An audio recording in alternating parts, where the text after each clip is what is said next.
Em 2018, a Venezuela estava à beira do colapso. Hiperinflação, escassez de alimentos e sanções internacionais que isolavam o país do sistema financeiro global. O governo de Nicolás Maduro precisava de uma saída, um milagre. E essa solução mágica, anunciada com grande alarde, tinha um nome: Petro, a primeira criptomoeda soberana do mundo. Uma revolução digital que prometia driblar o bloqueio americano e trazer prosperidade de volta à nação. Mas o que parecia ser uma jogada genial de finanças modernas, logo se revelou o roteiro de um thriller de corrupção, crime organizado e bilhões de dólares desaparecidos.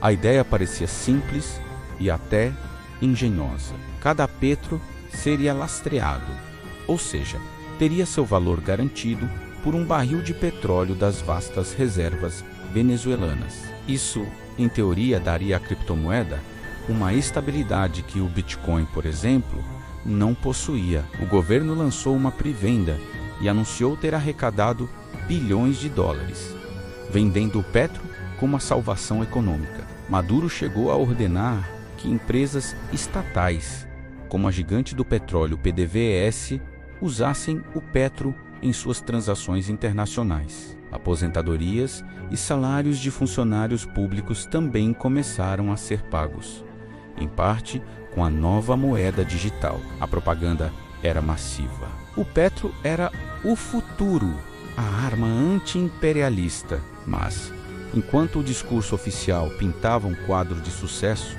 a realidade era bem diferente. Para começar, ninguém nunca viu de fato o tal lastro em petróleo. Não havia auditoria independente, nem um mecanismo claro que ligasse a moeda às reservas. Era pura fé no governo. Especialistas internacionais logo apontaram que o white paper do Petro, o documento técnico que explica como uma cripto funciona, era vago, confuso e parecia ter sido copiado de outras criptomoedas já existentes. A desconfiança só aumentava. Os Estados Unidos, por sua vez, agiram rápido e proibiram seus cidadãos e empresas de negociarem o petro, o que na prática matou qualquer chance da moeda ganhar tração no mercado internacional. Enquanto isso, dentro da Venezuela, a situação se tornava cada vez mais bizarra. O governo precisava minerar seus próprios petros,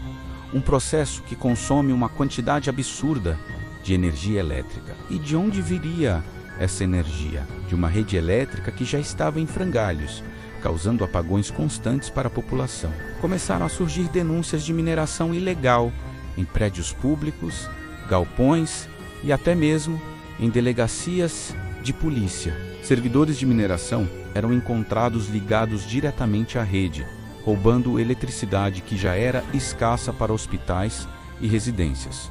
Era o caos. O Estado estava, essencialmente, canibalizando sua própria infraestrutura para sustentar uma moeda digital fantasma. A população, que foi forçada a usar o petro, se viu numa armadilha. Eles recebiam parte de seus salários numa moeda que quase ninguém aceitava e cujo valor era totalmente controlado pelo governo. Para piorar, a plataforma para usar o petro era instável e complicada. Muitas pessoas, especialmente os mais velhos, perdiam seu dinheiro simplesmente por não conseguirem usar o sistema. O petro, que prometia ser uma solução, virou mais um problema na vida do venezuelano comum. Mas a parte mais sombria dessa história ainda estava por vir. Em 2023, o castelo de cartas finalmente desabou. Uma investigação interna sobre corrupção na indústria do petróleo revelou um buraco de mais de 21 bilhões de dólares. Onde estava esse dinheiro? As investigações apontaram para uma complexa rede de lavagem de dinheiro que usava, adivinhem só, carteiras de criptomoedas, incluindo o petro. Altos funcionários do governo estavam desviando os lucros da venda de petróleo para contas privadas. E o petro era uma das ferramentas para esconder o rastro do dinheiro. O arquiteto por trás de toda a operação cripto, Joselito Ramírez, que era o chefe da Superintendência Nacional de Criptoativos, foi preso. Ele era considerado um homem de confiança no círculo de poder, mas as investigações o colocaram no centro do esquema bilionário. Relatórios da Organização das Nações Unidas já vinham alertando sobre isso. A ONU conectou o uso de criptomoedas na Venezuela a atividades ilícitas, incluindo o financiamento de grupos armados e o tráfico de drogas. O Petro, a suposta salvação nacional, era na verdade uma fachada para o crime organizado operar sob a proteção do Estado. Com o escândalo exposto, não havia mais como sustentar a farsa.